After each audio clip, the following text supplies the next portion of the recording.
What I'm going to talk about tonight is the dark and very, very, very dark history of the system that we live in. We live in a system, and there are people who are very powerful in this world who actually have think tanks that get together regularly on a regular basis, and they basically manufacture this society that we live in. It's a system. And this, what we live in, with all the stuff that you see, wars, famines, corruption, that's basically the end result of these think tanks that get together and produce this society that we live in. All right, so we look around us and we know that there's something wrong.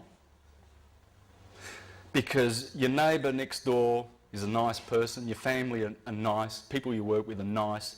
People want to have a nice society where we can live in peace and just live and be free of wars. So you think, well, where's it coming from? Where is this constant tribulation that we have to go through? Now think 500 years back. If you think we haven't got it so bad, well, these days, 500 years ago, the Catholic Church, this is a depiction of some of the chambers of torture in the Inquisition. Now, you guys could easily be classed heretics and you could have been led to the Inquisition. So, you just think back to those days, the Inquisition and the Crusades and all the Dark Ages, and how much our brothers suffered, mankind suffered. And we see now that we know things are really gone pear-shaped. What's the origin of it? Well, I'm going to expose it. Expose it with a little bit of history. The Catholic Church, the Roman cult, has been very, very, very busy in the last couple of thousand years. Starting with the Julian dynasty, then the Flavian dynasty, then the Antons, the Antonys. We had the empire. Rome was a republic, became an empire. Just like that, overnight. They killed Julius Caesar, bang, Augustus. It's an empire. This empire is our enemy, as you will see, because it has morphed as it's gone through the ages with the backing of the Roman cult and a very, very dark priesthood, who through their sorcery and evil and their papal bulls, they seal those papal bulls, they put a spell on them, they put them in their vaults, and what is written on those papal bulls goes. Why? Well, because they're sorcerers. And because when you make a claim of right, which in law means, hey, these are mine.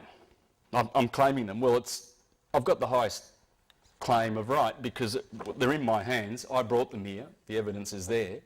So they're mine. What the Catholic Church did in 1302,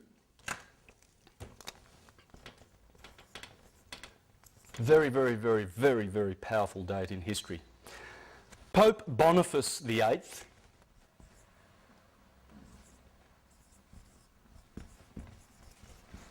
very similar to my name, by the way. My name's Bonacci, and that is, bon means good. Now get this, right?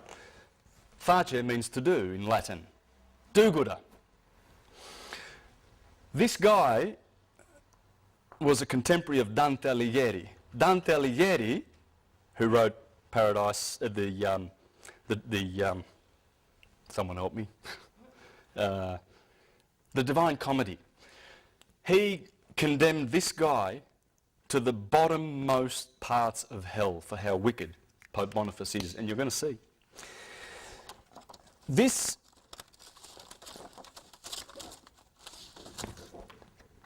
there's his tombstone. You see the crown? It's a double crown. put that on because King Philip in France had a crown. And Prince Philip was a nasty, nasty guy. He's the one who in 1307, get these dates, they destroyed the Knights Templar. They had to, because they were rivals. And they were doing things the right way, the original Knights Templar. That's when Philip and Clement, the Pope, after Boniface, they had Jacques de Molay in prison for 7 years. They smashed every bone in his body. They blinded him with hot irons, roasted his testicles in oil. They did everything to that man with their little devices. This is the sort of devices that the Roman cult has used for a long, long time, and they're still using them in a spiritual sense in the courts. And I'm going to show you this. The courts are run by these people. Everything that happens in court is ecclesiastical. Everything. I know a few of you know this, so it's not a surprise, but some of you may not. But what I'm teaching tonight, I only got an inkling of three years ago. But the stuff from these websites, you might want to put these down. These are all linked to my website, universaltruthschool.com. So if you've got a pen, you might want to write this down. I'm leaving this up for a bit. But most of the information that I'm telling you, you can source here. And it's Frank O'Collins in Sydney runs these. And he's going to, he's basically the information comes from here, so you can source that here. Now back to Boniface, our little friend. So he put that second crown on his head to do one up on Prince Philip. So they got together, the Vatican and Prince Philip, and they destroyed the Knights Templar. But here, what happened in this year was this guy, Pope Boniface VIII, in 1302 created the first express trust in history. What's a trust? Well, the Crusaders were going off to Jerusalem, leaving their homes, their palaces and their riches behind. So they developed an idea.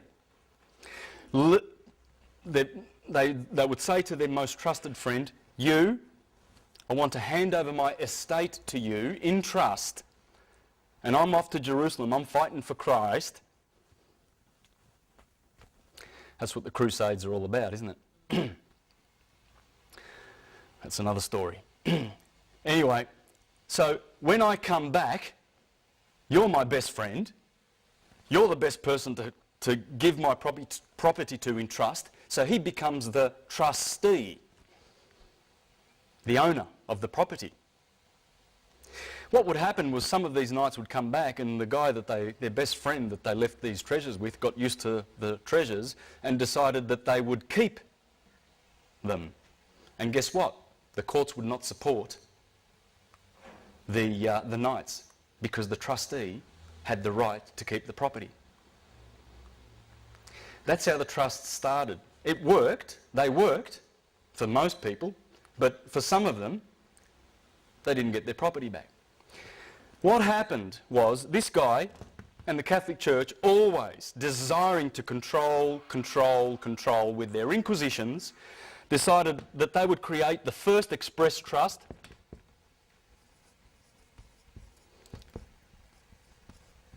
in history.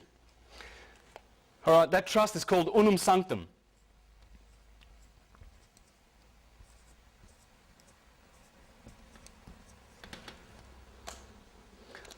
What does the papal bull say that they created to stick in their vault and put their spell on that has cursed us so much, this Unum Sanctum? It says that all the world and all the souls in it are ours. Remember the right of claim? This is mine. Well, a claim of right. They made a claim of right. They rocked up, sitting on top of the world, look around, seeing all these people sleeping, got all these gold in their vaults and all this power, and they said, we own the world. And so they do, because no one has challenged that. No one has challenged unum sanctum, this papal bull. It's in the vaults. And it's a curse on mankind, and I'll show you how. This was the first express trust in history. So they have claimed the whole world and all the souls therein. And you will see, by virtue of your birth certificate, that that is the title of your soul that they own in their registries. They have registered you. And that is the title to your soul. So what you're going to learn in the second half of this presentation with Serena is how to collapse those trusts, because it's the only way to get out of the system and claim your dominion as children of God, of the universe, and not as their slaves, as people lost at sea, incompetent, because that's how they consider you when you walk into court, an incompetent, dead, with no soul, because they own it. And those black judges who are priests of Baal, they are ecclesiastical. And I'll show you that after we go through a little bit more history. This is painful history, because if anyone of you have done their history and read a lot, you know, like through the Dark Ages, you'll know how much humanity suffered. Do you remember the Huguenots in France, the Lollards in Scotland, the Collegiants, the Socinians, the Anabaptists, the Waldenses? They started around this time and everything. These guys started the Inquisition at that time because people were waking up back then. But they killed that. Then 300 years later, 200 years later, the Renaissance, that came back through the Hermetic wisdom that they were drawing from Egypt via Hermes, the Hermetica, which created all the geniuses that have ever existed, because every genius has read the Hermetica, because that's where the Bible draws all of its inspiration from. Michelangelo, they were weaned on the Hermetica. What happened? Well, we're going to go through a bit of history to show how they came down on that awakening too. That Renaissance was squashed. This one ain't going to get squashed. This one, people are waking up. We shouldn't be angry about the evil that they represent. It's the fact that they are insane. They're insane. The elite families who control the Vatican and who are behind this corporation, and it's the corporation of the Apostle Peter, because Constantine, we can go earlier than this, we can go to 325, Constantine the Great. Supposedly, hundreds of years later, they found Constantine's donation. And that donation was written to his Pope Sylvester, to his... Constantine was, of course, the emperor. The Pope was Sylvester. And apparently Constantine says to Sylvester in this document, St. Peter is the apostle of Jesus, that Jesus gave the kingdom of this earth to, therefore we're going to claim taxes based on that, on the donation of Constantine. We're paying taxes because of that fictional document, guys. All taxes to Rome. And the elite families, the insane Khazarian and Venetian black nobility families, just like the Saxe-Coburg-Gothers, that the Windsor family, false name. These are the black nobility family. Bankers, bullion brokers. There's a book called Babylon's Bankers. There's a chapter in there called Monotheism, Military, Money, and monotheism, military, money, monarchies. He has exposed that this gathering, this cabal, they can't work separate from each other. A lot of people, when they see this pyramid of control, and they put the Queen on the top, and the Zionists and the Freemasons, don't understand that the Vatican and the Jesuits and the Superior General of the Jesuits actually sit on top, behind the scenes, but they work together. Then they have, that's the crown and that's the crown and the elite insane families of the world who think they have better blood than the rest. And they have their think tanks, Then they have their financial control system, world resource control, world population control, and there's a little sheep down the bottom called debt slaves. We're all indebted. And we all bleed financially because they're taxing your wage. You go to work and you get taxed. Half of it goes to the government. We'll get into that a bit later. Okay, in 1455 we have a testamentary trust created. The first testamentary trust in history. That was Nicholas V, Pope Nicholas V, 1455.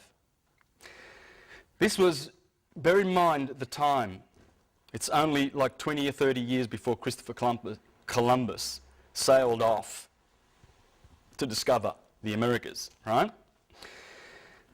This trust, this testamentary trust, which conveyed all of this property that the Vatican claimed, the whole world, they conveyed it into this trust. It's the trust that claims all your real estate. You know those titles you have? You don't own it. You own nothing. You do not own a thing. Well, you can't anyway. They're molecules. They belong to the universe, for a start. But the Vatican knows this. They know you can't own things. You can have right of use. That's all that that title means. You will never own it. Never in this system. In this system, I mean, which is about to end. This one is called Romanus Pontifex.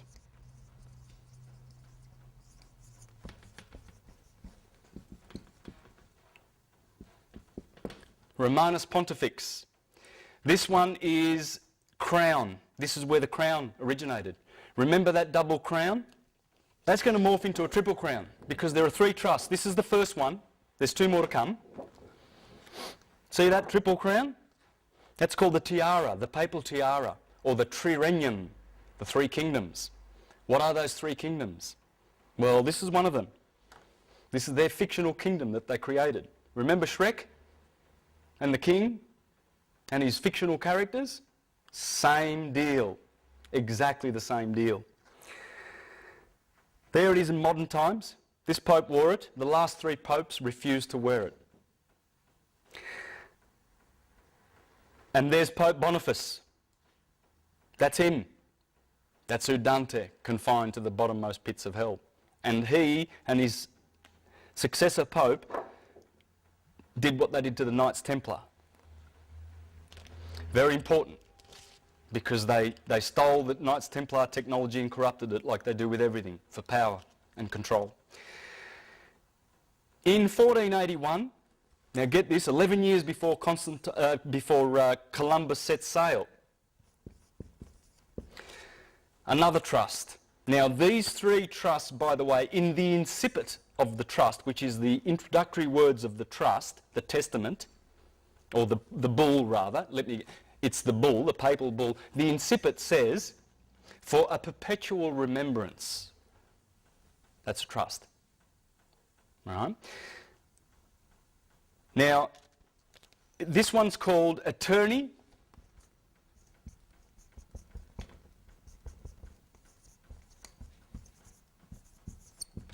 Attorney A-E, that's an A, excuse my writing. Attorney Regis, the Eternal Crown. This is Pope Sixtus, the fourth. Pope Sixtus the Fourth. And this is the second testamentary deed, trust, deed and will, the second crown of the people, which makes people slaves. This is the Commonwealth. The crown, the Commonwealth was born here. You think these are all English things, don't you? No. The Queen serves the Pope. The Vatican is the most powerful entity on this planet, accepting this. These people, the Knights Templar, or the Temple Bar rather, I forget the year, were granted this. This is in the City of London, the square mile. This land has no title.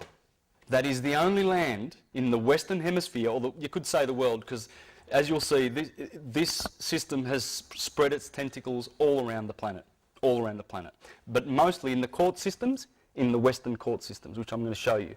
So we're going to go to that now in a minute once I get off the history. When you go to court, you will see it. You'll see it, who they are, those judges and magistrates, who exactly they serve. It's not you. And there's no justice.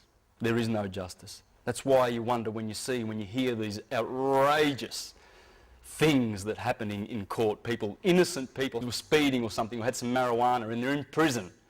My God, there's some suffering in our prisons. In 1531, convocation.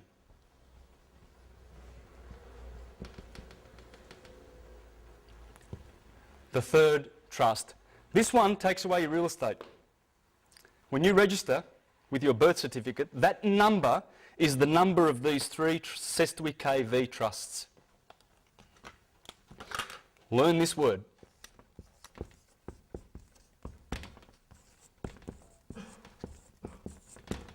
That's the name of your enslavement. That, in Latin, is 6. 6. 6. 6. There are 3 of them. That's 6 in Latin. That's 6. There are 3 Cestui KVs. Cestui KV or Setui KV. A lot of people say Setui. That's the Triple Crown. They own and sit on the crown. They are the kings of these trusts, which have taken away your real estate, your personal property, and your soul. This is for baptism, for Catholics. That's why they want baptisms. That's why they go around converting. And that has stolen and deprived us of our real wealth. These are worth about $15 million. If you've got a birth certificate in this country, in the Commonwealth of Australia, which is registered with the Securities Stock Exchange Commission in New York, you are a shareholder. Canon law, which I'm going to talk about soon, was established in this country in 1983 because something happened in 1975. The Crown of Aragon, which was in England's hand, which is this crown, they had the crown. See, they were granted this was granted to the Crown of Aragon, Isabella and Ferdinand.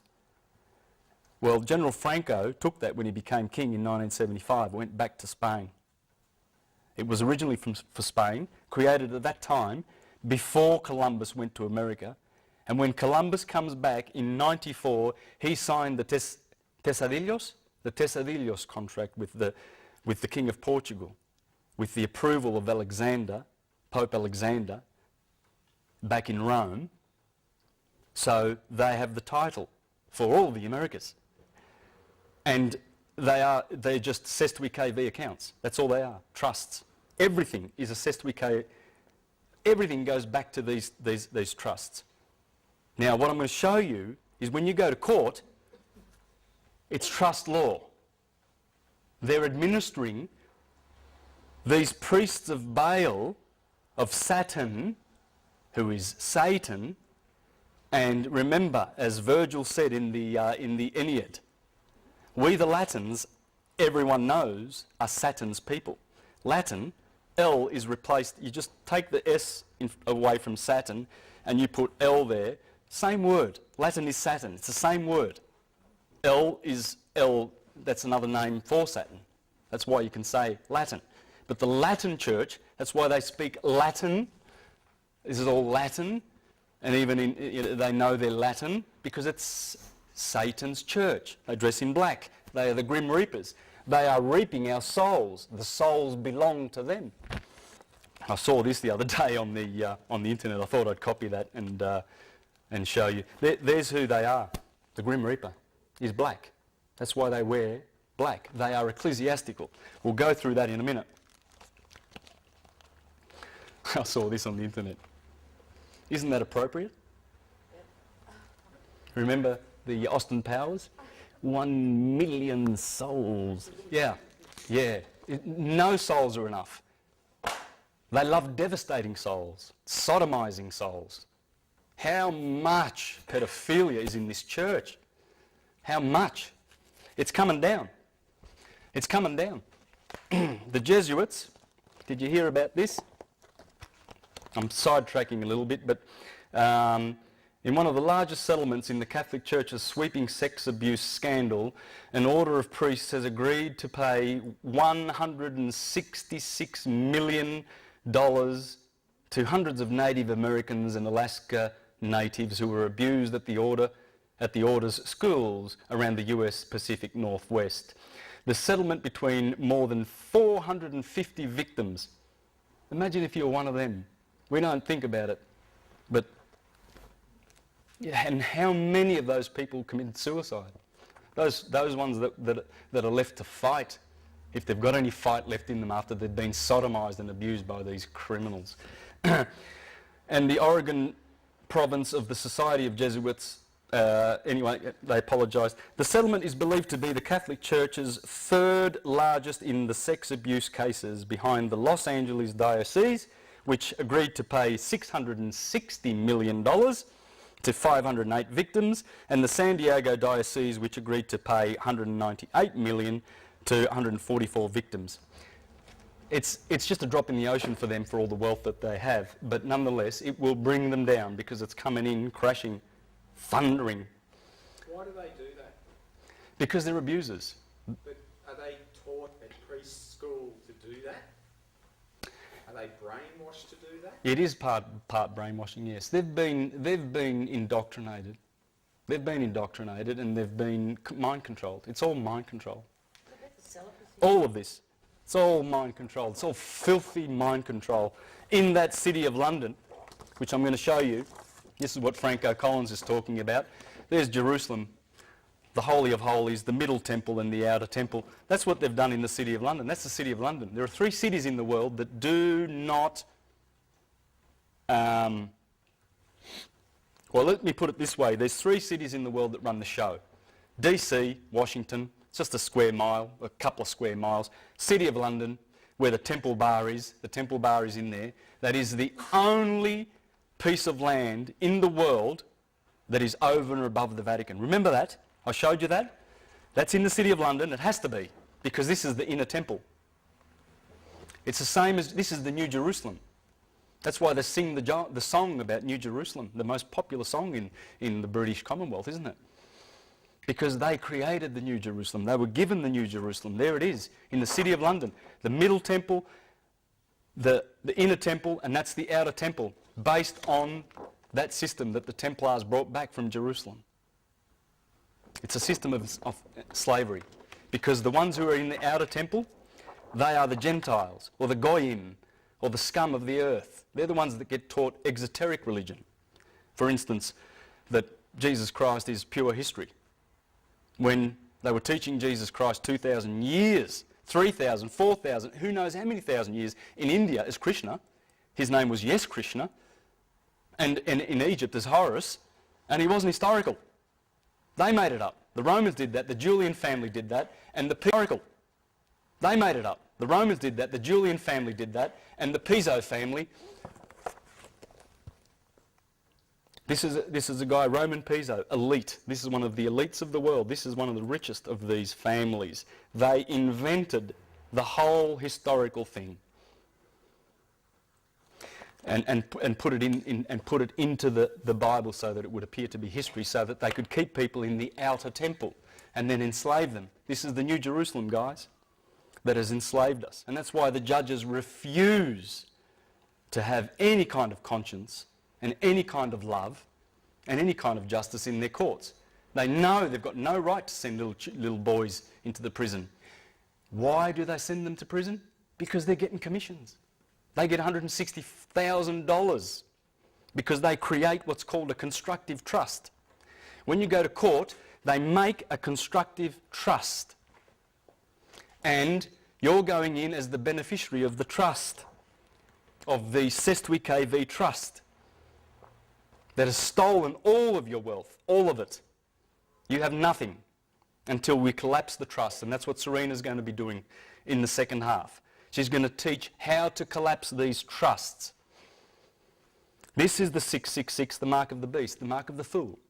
Because if you're foolish enough as a parent to say, oh, there's my little boy, he's born, and the government says you've got to register him, and, oh, well, we'll inform, the hospitals get $2,000 fee, spot fee, for registering you.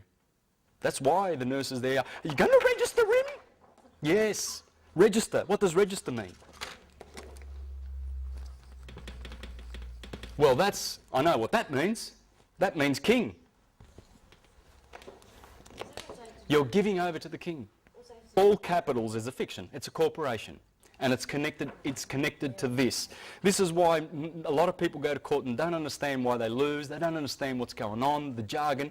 Well, you're gonna get that. You're going to get that now. First, I want to show you a couple of pictures. That is 1968. That's the Pope. That's Pope Pius IX. That's an army. This is a picture that the Vatican would not like you to see. Comes out of Tony Bushby's book. He's another Australian who's written a lot about the Vatican, the papal billions. That is 1571, I believe. I don't have the information for that. I forget who was the famous painter. I think that's the Bay of Naples. There's 200 warships there. Do you know who owns those warships? They're on their way to fight against Turkey in 1571, an inquisition, a crusade. That's the Pope's. Look at those ships. That's only a part of the Navy. That has morphed into the US Navy, the Pentagon. They're still doing it. The Inquisition's on, man. It's George Bush and his buddies. They're going for the Pope. That's a sheriff. That's a New South Wales sheriff. That cross is their ecclesiastical duties. They are officers of the Inquisition. This is an officer of the Inquisition, people. He's telling you. Same cross that these Christians, Christopher Columbus, when he landed on the Caribbeans, they wrote letters back to Spain saying there were 3 million people on this island, there's only 200 left. Because Columbus has gone mad, killing people. He was murdering people left, right and centre. They were having an orgy of killing people that didn't repent and choose Christ. An orgy. And the Inquisition went to the American shores.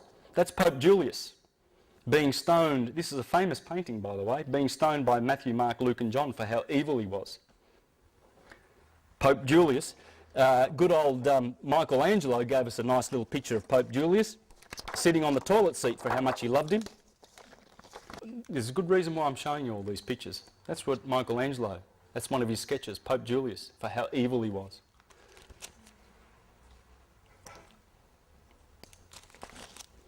That is a flyer that was going around in 1501 for the same Pope, saying that he was from the devil and from Satan. Because why? Because they are. Look at them now. See those SS officers and the Vatican? Look at them blessing the killers, training them in mind control. Go, the Sestui KV accounts need to be charged up, we need money. Look at how eager this Orthodox bastard is. He's so eager to bless them. Go. He'll stay at home, eating his bread and cheese and champagne and caviar. Yeah, no worries. Look at that. That's a famous picture. There you go. Pope Pacelli.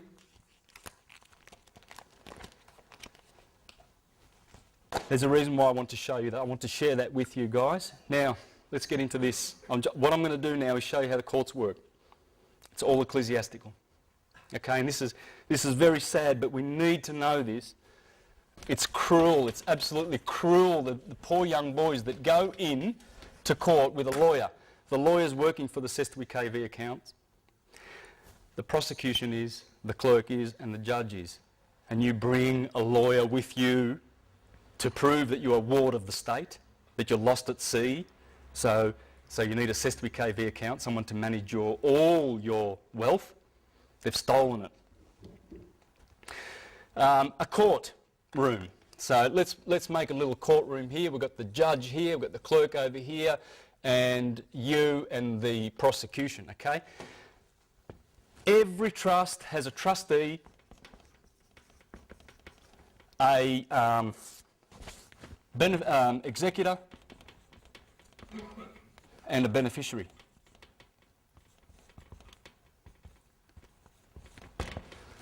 Okay? That's the owner. This guy executes, sign, sign, sign, sign, sign. And this guy's the beneficiary. That's you. You're the beneficiary of the SWKV trust. Right? Now, why they bring you into court is because they want to create a constructive trust with the presumption, with the knowing that you're already a slave of the system by virtue of your name. That's why the judge, the first thing he says is, what is your name? For the record, can we have your name? He wants that name. The moment you give him that name and agree to be that name, you bring life to the SWKV trust, and he's got you, because he wants to change roles with you. The clerk here is the trustee, not the judge. This guy's the administrator of the trust. He's just the administrator, the judge. You are the beneficiary. This guy, the prosecution, I should have put the prosecution inside the circle, is executor. I think I've confused that, but it doesn't matter. He's the executor. He's got all the liability. He's the one that got the writ created to get you into court, the summons. Because what they want you to do is appear in court, accept that you are the name. Oh, we've found the beneficiary, right? And then he's going to swap roles with you and be the beneficiary and get you to execute your own sentence. Now, if you think I'm stretching that a little bit, basically everything that goes on in court is the sacrament of penance. What's the sacrament of penance? We've forgotten. But these guys, these guys here well knew what the sacrament of penance was, because that's what brought them in there. The sacrament of penance is, you're a dirty, rotten sinner. We're all sinners. Sin, sin, sin, sin, sin. But God's merciful. Oh, he's lovely. He forgives. So you've got this treasury of credits up there in heaven. What we're going to do is we're going to administer those credits. We're going to administer them, and it's penance. And you pay. And the system works on the confession. It's all the confession. You go to court to confess your sins and pay for them. That's penance. Every single thing in court runs as a church does, and confession, and you go in there to confess and accuse yourself. Penance is a sacrament in the new law instituted by Christ, in which forgiveness, this comes from the Catholic Church. Have a listen to this. This is from I've just ripped this off the Catholic Wiki Encyclopedia on the net last night. Of the new law instituted, penance is a sacrament of the new law instituted by Christ, in which forgiveness of sins committed after baptism is granted through the priest's absolution to those who with true sorrow confess their sins and promise to satisfy for the same. It is called a sacrament, not simply a function of ceremony, because it is an outward sign instituted by Christ to impart grace to the soul. As an outward sign, it comprises the actions of the penitent in presenting himself to the priest and accusing himself of his sins, and the actions of the priest in pronouncing absolution and imposing satisfaction. The whole procedure is usually called, from one of its parts, confession. That's what you're doing when you go to court. I'll show you this. Yeah, it's all in the wording. It's still there. It's in the wording. Look at the words and there it is. You watch. Because it is a judicial process in which the penitent is at one the accuser, the person accused, and the witness. Remember this, because that's how the Inquisition ran, and that's how courts work. It's exactly the same thing. It's morphed, but it hasn't changed in its nature. So you become the person accused, the accuser, and the witness. They're saying it. While the priest pronounces judgment and sentence. The judge. The grace conferred is deliverance from guilt and sin, and in the case of mortal sin, from its eternal punishment, hence also reconciliation with God, justification. That's the sentence. Finally, the confession is made not in the secrecy of the penitent's heart, nor to the layman as friend and advocate, nor to the representative of human authority, but to a duly ordained priest with requisite jurisdiction and with the power of the keys, the power to forgive sins which Christ granted to his church. Now I'm going to talk about another thing here, indulgences. Remember I mentioned those from the same encyclopedia. In Catholic theology, an indulgence is the full or partial remission of temporal punishment due for sins which have already been forgiven. Of course, God forgives, but you're a sinner, and we'll manage that for you. That's all it is. That's all it is, guys, and they are the priests of Baal. The temple Ba is Baal.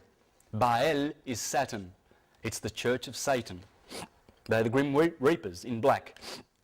Excuse me for that. In Catholic theology, an indulgence is the full or partial remission of temporal punishment due for sins which have already been forgiven. The indulgence is granted by the Catholic Church after the sinner has confessed and received absolution. The belief is that indulgences draw on the treasury of merit accumulated by Christ's abundantly meritorious sacrifice on the cross and the virtues and penances of the saints. They are granted for specific good works and prayers. They've monetized sin. And this was developed by the Jesuits in the 1500s with the backing of the Venetians who created the Jesuits. The Jesuits rule the world. They do. A court is an oratory. That's where you confess. Just look at these words. Have a look at these words. A clerk. What's a clerk? What does it sound like? A cleric. The judge is an ordinary. What's an ordinary? An officer of the church who by reason of office has ordinary power to execute the church's laws. That's what the judge is, an ordinary. A case. What's the case? We're going to hear a case today. Hear a case? Forgive me, Father, for I have sinned. Yes, tell me what you've done. That's what it is. That's why you will never bring to life that name when you go to church, when you go to Baal's church, when you go to court. Cortio, which means, oh God, I forgot the name. Cortio. Well, it's an oratory. Writ. Is it two T's? No. Got it wrong here. Comes from, well, there's no W in Latin. It doesn't exist. Well, it used to. It's a rite. It's a religious rite. Comes from, well, there's no W in Latin. It doesn't exist. Well, it used to. It's a rite. It's a religious rite. Because the, let me say this correctly. Correct me if I'm wrong. The scribe and a notary. What's a scribe and a notary? He makes the writs. He puts the curse on you. The summons, whatever it is. A bill, Telstra. It comes from a writ, right? And the scrivener, scribe, verne, from verne Latin, is guess what? Our little friend, the indulgence. That's an indulgence. The writer of indulgences. They're telling you in your face, and we don't see it. A warrant. What's a warrant? Well, it seals the writ. It seals the writ. So it indemnifies the king and the queen from being sued if they lose. That's what a warrant is. Warrant comes from seal of the writ and is a form of indulgence. Hearing. Well, I've already gone through that. It's a confession. That's what a hearing is. Isn't this sick? Don't you think? It makes you sick. It makes you sick. And that's what's going on. And it's run by insane people. Oh, what's a sentence? It's penitence. Penance. Absolution. Prison or a fine. Prosecutor. Prosecutus. 3 words. Prosecutus. The skin. Self. Present. It's representing one's own flesh, or a person who is claiming to be you, making a self-accusation. So those warrants that come to your house or whatever, they are prosecuting you, right? So they're claiming to be you. They're just using that name on the trust. Attorney, turn over. Attorney tells you, I turn you over. That's what it means. You bring an attorney with you. Thanks, mate. Yeah, you help me. Come on, man. Let's go and see the judge. And tell him what to say.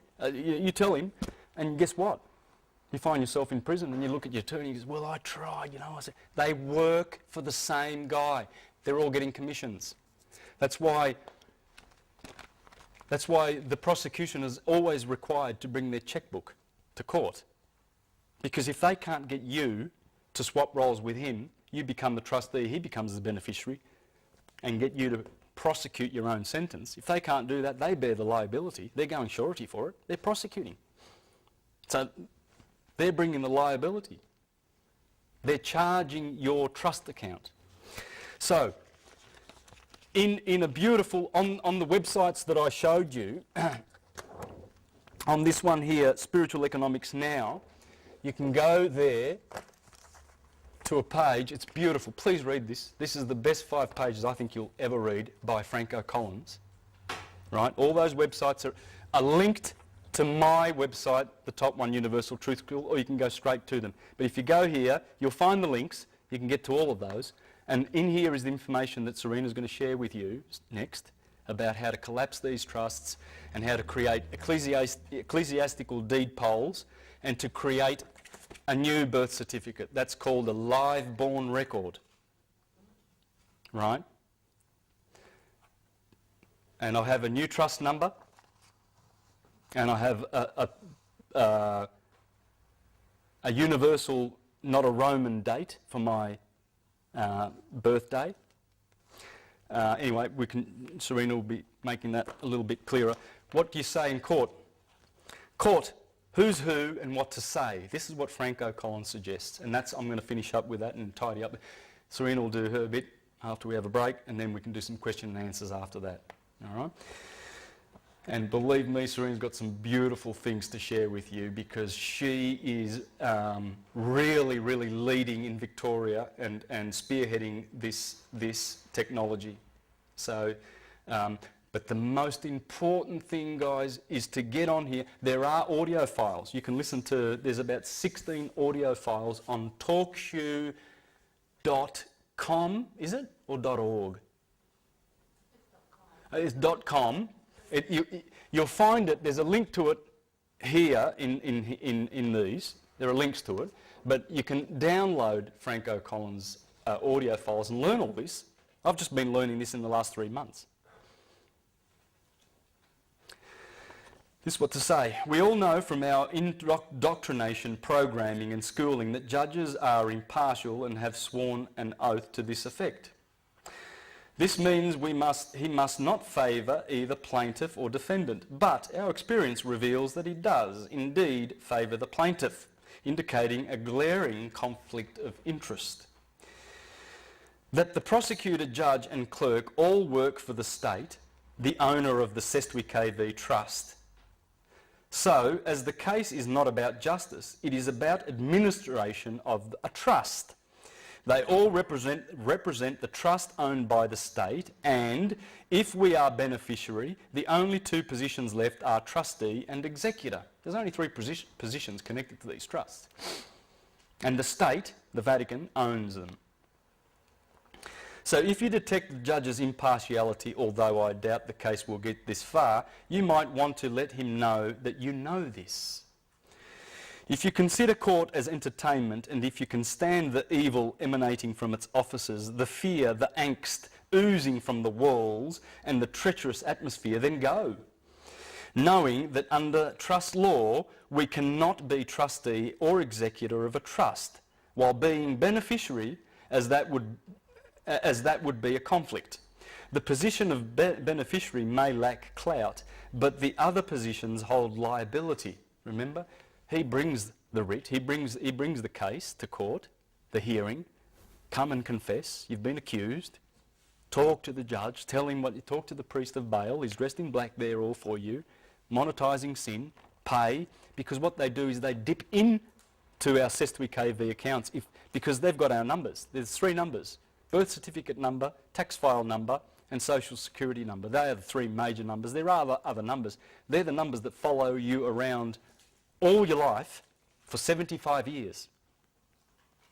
That's why they demand that you retire before 75, because these birth certificates, they only run 75 years. Because it's all about banking. This is also about banking, guys. Libya is one of only 4 or 5 nations on earth that still own their dollar. Thank you very much. Say no more. The Rothschilds, they want their banks, they want these Cestui KVs going, 666, the mark of the beast. They want it all around the world, and they think they're going to bring in the New World Order. This is the New World Order. Because as it morphs, remember Constantine and the Julian evil? How did Julius Caesar get to power? He ran fire departments in Rome, and if you didn't pay, you found that your neighbourhood would get burnt to the ground. That's how he got into power. It's mafia. It's all mafia. It's all, look, there you go. Beautiful couple, aren't they? That is the king of pedophiles. That is the queen of pirates. They've been running the Hudson Bay Company and the East India Company, selling drugs to the Chinese. They're pirates. They ran the pirates. She's the queen of pirates. They hire mercenaries. They hire inquisitional soldiers. These guys are dupes. These guys think they're doing their job and they're doing something good. They've got the afterlife to deal with after they've been persecuting people. That's the private guilds that run this from the Temple Bar. They are above the Vatican. Only these people, because that land was granted to them in absolute. They are the only ones in history who have that land. Therefore, they can do this. And since 1815, since the Rothschilds bankrupted the Bank of England and took over those private guilds, we've been under that family, Khazarian family. That's what they are. I'd just like to ask a question. I wonder if they've been introduced to these people yet. I wonder if they know that they live on the same planet. And the guy who shot this film, by the way, he went home, he was from New York. He shot this and committed suicide. That's the story about, that's a famous picture. Because he went there and he saw that and he saw this bird is going to eat that little kid. Now why are these people suffering and starving? Because this system has stolen the wealth of the whole world. And we have to wake up. A few more things about what to say in court. This will be a surprise if you have to go to court.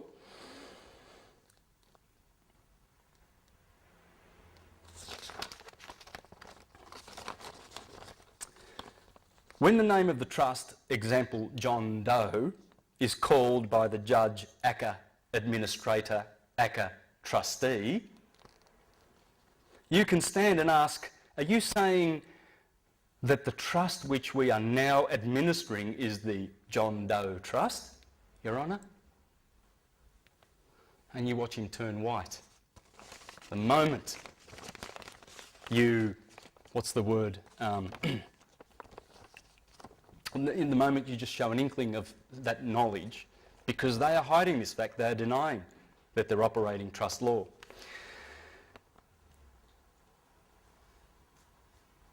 We can stand up, okay, this establishes that we know that the name is a trust, not a live man. What's the judge's first question? What is your name? State your name for the record. We must be very careful not to identify with the name of the trust, because doing so makes us the trustee. What does this tell you about the judge? If we know that the judge is the trustee, then we know that the judge is the name, but only for this particular constructive trust, which is the case. Prosecution, it's a hearing, it's in the Inquisition. Now, think about all the times that the judge have become so frustrated by our refusal to admit to being the name that they issue a warrant, and then as soon as the man leaves, he is arrested. How idiotic is that? They must feel foolish for saying John Doe is not in the court, so I'm issuing a warrant for his arrest, and then the man whom they just admitted is not there is arrested because he is there. That's how it works, this personal fiction. It's disgusting. Their desperation makes them insane. They must get us to admit to being the name or they pay. Remember, he's got to bring his checkbook along, man, because he has to pay if he fails to shift the liability over to us, and we prosecute and we sign. We execute our own sentence.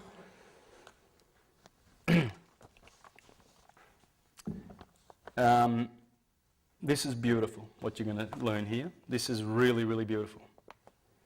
They're desperate. They must get us to admit to being the name or they pay, and we must not accept their coercion or we pay. Because the judge is the trustee, a precarious position, the best thing to say in that case is John Doe is indeed in the court, Your Honour. Point to the judge, it is you as trustee. You are John Doe today, aren't you? Why not? Why not? We have dominion. We are men and women. We're not persons. We're not. We can't keep going with the fiction. Why? Why would you? It's insane. During their frustration over not admitting to being a trust name, the trustee and or executor of the trust, we ought to ask who they are. Before we go any further, I need to know who you are. Address the clerk of the court.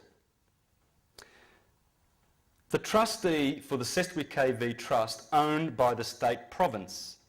Are you the Cestui KV trustee who has appointed this judge as a trustee for the Cestui KV Trust owned by the state province?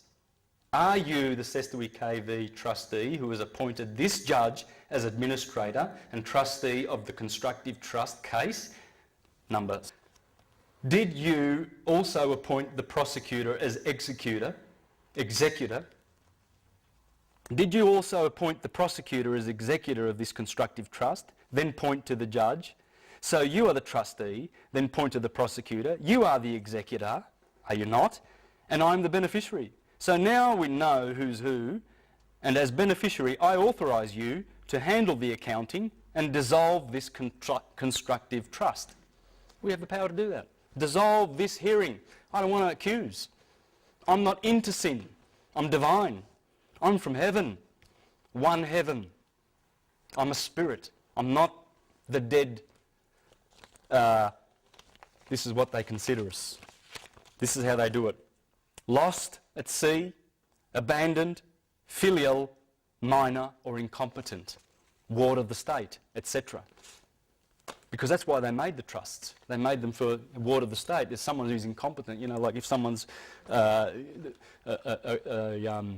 say like a very severely mentally handicapped person and his parents die and his uncle steps in and says, "Oi, I'll look after him, everything's in trust," and because he loves him and he takes care of him. The word deed comes from the word deed. Yes. Yeah, I went through some words, didn't I? That was just a bunch of words, guys. It's all there. Look, you'll see it. It's the Inquisition. I'll just finish up this. I now claim my body, so I am collapsing the Cestui KV Trust, which you have charged, as there is no value in it. You have committed fraud against all laws. Likely, we will not get to hear that before the judge will order case dismissed. Or even more likely, the PE, as he clings tightly to his checkbook, will call, "We withdraw the charges." You watch it and see it happen, guys. Does it really work? You know, Yes. Oh, yes. There's hundreds and thousands of people doing this and doing it. There's a video clip on Remember this, loveforlife.com. Do you know that one? Go to it. Have a look at this guy, and in 5 minutes the judge has walked out the door. Why does the judge walk out and have a recess? Do you know why? I'll just finish off with this really quickly. 3 forms of law in the court. When you go to court and the magistrates, you get UCC. First up, commercial law. They can only fine you here. You can only get a fine. When the judge has a recess, he's not telling you what he's doing. He's changing the form of law. And you can go to prison in canon law. That's the Vatican. That's canon law. It's not common law. It's admiralty law. Admiralty law. This is the second form of law. This is the first one. The third is Talmudic.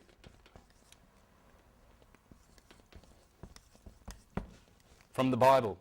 This gives them the priest to send, this gives them the authority as the priests of Baal to send you to your sentence of death. Here they can send you to jail. That's why he runs out of court. You'll see the judge in that video clip on the website, loveforlife.com or .org, whatever, you'll find it. And go down and have a look at the guy, and you'll see how the judge goes, because he got frustrated with this guy. The guy just refused to give him his name. He said, "Are you John Doe?" And he goes, "I'm John." I'll repeat, "Are you John Doe?" He says, "I'm John." "Do you have a family name?" He says, "Oh, I have a family name, but that's not important for today. John will do. I'm here to offer remedy." And the judge got so angry. He said, "Sit down!" He's basically yelling. He's telling his dupes, his bailiffs and all these sheriffs and everything to get him and throw him out of the court.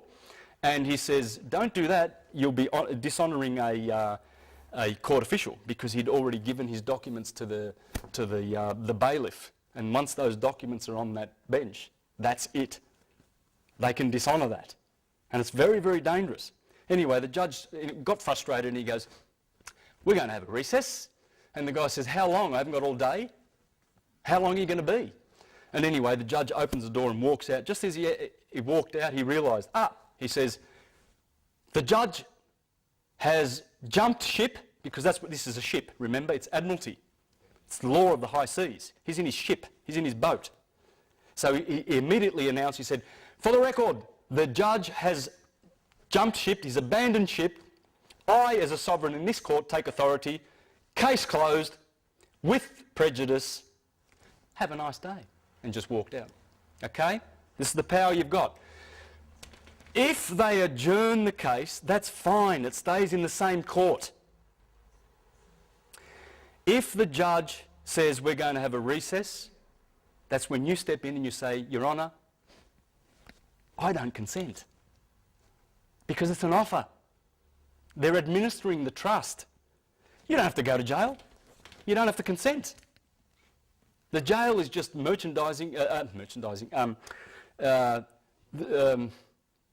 warehouse where they put the goods, where they store the goods. That's all it is. You're just the goods, because you are their goods. So that's the power you have. You don't consent. And you can always relay to the judge that if you want to have an appeal, if you say to the judge, "I seek an appeal for